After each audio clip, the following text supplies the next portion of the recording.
أعوذ بالله من الشيطان الرجيم بسم الله الرحمن الرحيم صلى الله تعالى على حبيبه محمد وآله وسلم صلى الله تعالى على حبيبه محمد وآله وسلم صلى الله تعالى على حبيبه محمد وآله وسلم الحمد لله رب العالمين والصلاة والسلام على سيد الأنبياء والمرسلين خاتم النبيين رحمة للعالمين سيدنا ومولانا محمد وعلى آله وأصحابه أجمعين السلام علیکم ورحمۃ اللہ وبرکاتہ۔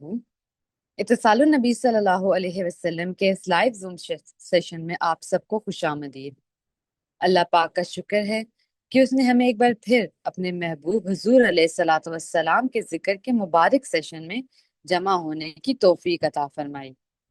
الحمدللہ ہم نے بابا جی حضور حضرت خواجہ شمس الدین عظیمی رحمۃ اللہ علیہ کی کتاب محمد الرسول اللہ جلد سوم کا مطالعہ مکمل کر لیا ہے۔ آج کے سیشن سے ہم ان کی ایک نئی اہم کتاب اللہ کے محبوب صلی اللہ علیہ وسلم کا آغاز کر رہے ہیں۔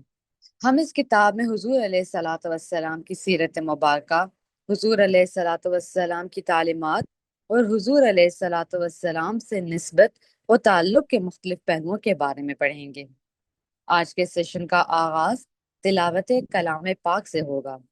تلاوت کی سعادت کے لیے میں دعوت دیتی ہوں مصباح باجی کو کہ وہ تلاوت قرآن پاک پیش فرمائیں۔ اعوذ باللہ من الشیطان الرجیم بسم اللہ الرحمن الرحیم الف لام میم ذلك الكتاب لا ريب فيه هدى للمتقين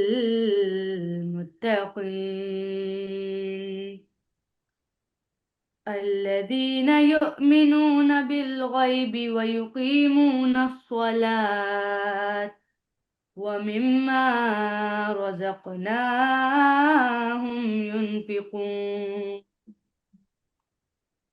والذين يؤمنون بما